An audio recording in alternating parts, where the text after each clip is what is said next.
পতিত ফ্যাসিবাদী শক্তি কিছু বিচ্ছিন্ন ঘটনা ঘটাচ্ছে, এতে নির্বাচনে কোনো প্রভাব পড়বে না বলে মন্তব্য করেছেন বিএনপির স্থায়ী কমিটির সদস্য সালাউদ্দিন আহমদ। বৃহস্পতিবার তিনি আরও বলেছেন, তারেক রহমানের উত্তরবঙ্গ সফরে আচরণবিধি ভঙ্গের কোনো কারণ নেই। এছাড়া দলের বিদ্রোহীদের সামলাতে আলোচনা চলছে বলেও তিনি জানিয়েছেন। বিস্তারিত জানবো মাহিলা ইসলামের প্রতিবেদনে।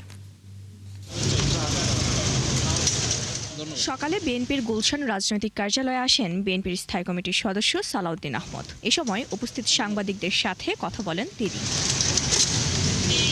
গতকাল রাতে স্বেচ্ছাসেবক দলের সাবেক এক নেতাকে হত্যার বিষয়ে প্রশ্ন করা হলে তিনি বলেন, এসব বিচ্ছিন্ন ঘটনায় নির্বাচনে কোনো প্রভাব পড়বে না। বিচ্ছিন্ন ঘটনা ঘটছে, গতকালকের ঘটনাও তারই অংশ।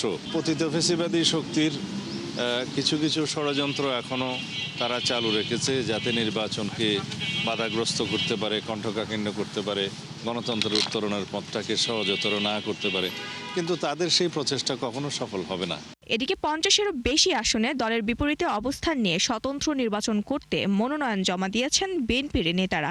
এইসব আলোচনার মাধ্যমে এর সমাধান করতে চায় দলটি, জানান সালাউদ্দিন আহমদ। আমাদের অনেক যোগ্য প্রার্থীকে আমরা বলতে গেলে বঞ্চিত করেছি, সুতরাং তাদের মনোব্যথা আছে। তাদেরকে আমরা কিছু কিছু ক্ষেত্রে সাংগঠনিক ব্যবস্থা নিয়েছি, আর কিছু কিছু ক্ষেত্রে তাদেরকে আমরা বুঝিয়ে শান্ত করার চেষ্টা করব।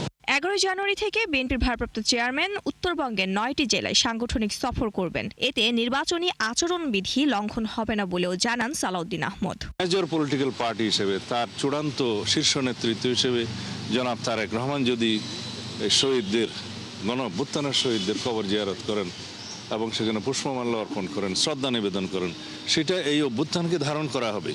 এদিকে নির্বাচন ঠিকভাবে হতে সব দলই আন্তরিক বলেও মনে করেন তিনি। সকল রাজনৈতিক দল এক জায়গায় উপনীত হয়েছে, তারা একটি সুষ্ঠু নিরপেক্ষ নির্বাচনের জন্য সবাই আন্তরিক। মাহিলা ইসলাম, 71, ঢাকা।